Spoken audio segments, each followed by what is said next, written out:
afternoon. Am I speaking to Robinson? My name is Robinson. I'm calling you from XYZ company. So I'd like to invite you for an interview for the position that we recently advertised. So you have been shortlisted, and I would like you to attend our virtual internet interview. So I'd like to invite you for a virtual interview. So the interview will be done on 22nd from 10 a.m. So kindly will you confirm that your availability on the stated time? Okay. So thank you very much, and I wish you all the best. So let's see you then.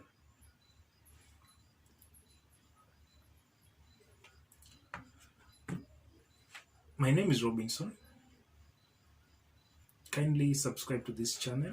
So today I'd like us to share with you.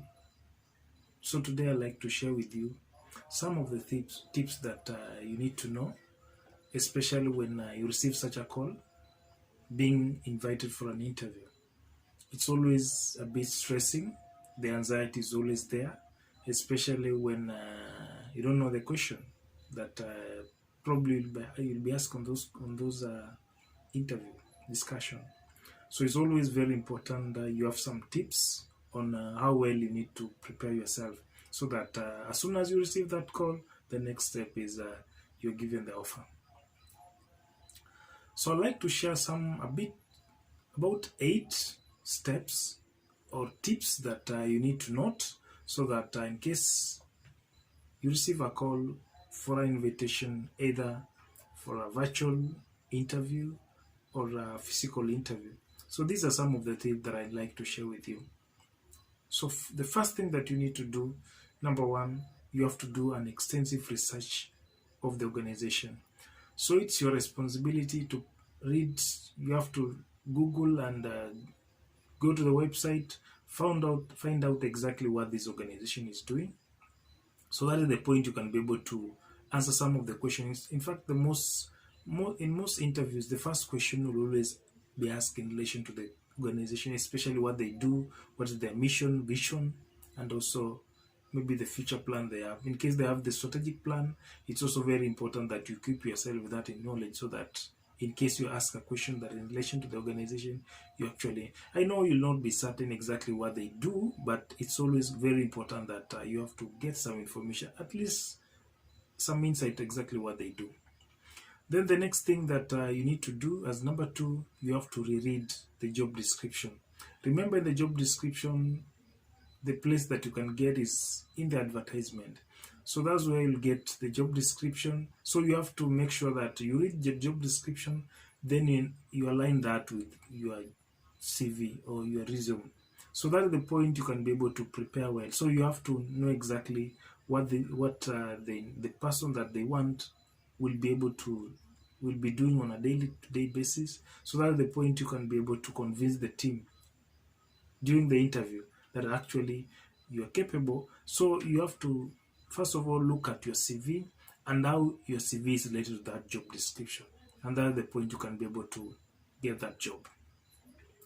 Then the next thing that you need to do, you have to develop the anticipated question, the most common questions and possible answer. So it's also very important, because in most jobs we have some common question. Why do you want this job? Why do you want this job? What are some of your strengths and some of your weaknesses? Where do you see yourself in the next 5 years? Why did you resign? Why did you leave your former employer? Or why do you want to leave your current employment? Which skills do you have that you feel can be able to persuade us to give you this job? How do you handle pressure? What motivates you?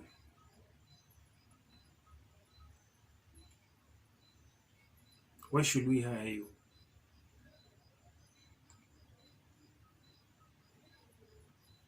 Why do you want to work at this company? So those are some of the questions that you always need to prepare ahead of time. So when during the time of preparation, it's also important that you also develop some of the possible answer, and making sure that the answer that you're giving, they're actually aligning to the job description or the specification of the person that they want for that position. Then the next thing is you have to do a mock interview. So you can work with a family member, you can work with a colleague, you can work with a friend.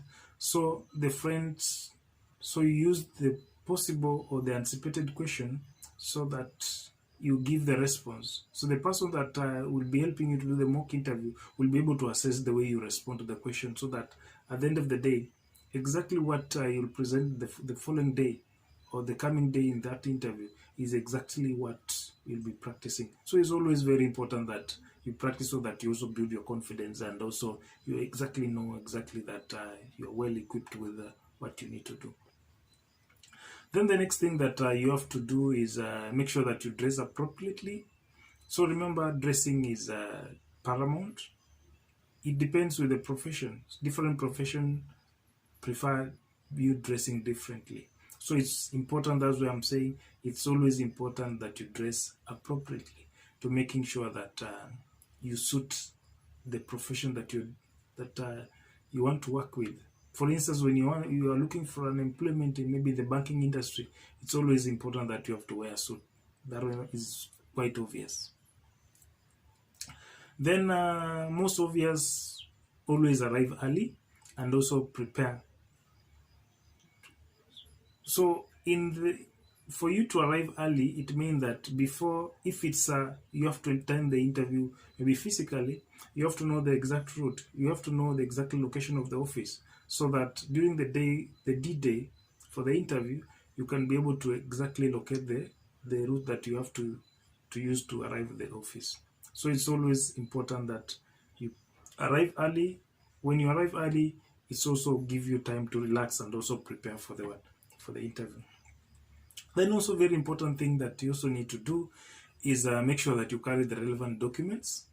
So if it's a certificate, make sure that you carry the certificate, testimonials. Also make sure that you print your CV. It's also very important that you carry along with the CV. Then maybe lastly, the last thing that you also need to do is make sure that you prepare your questions. Remember, at the end of the interview, the employer will ask you to ask them a question.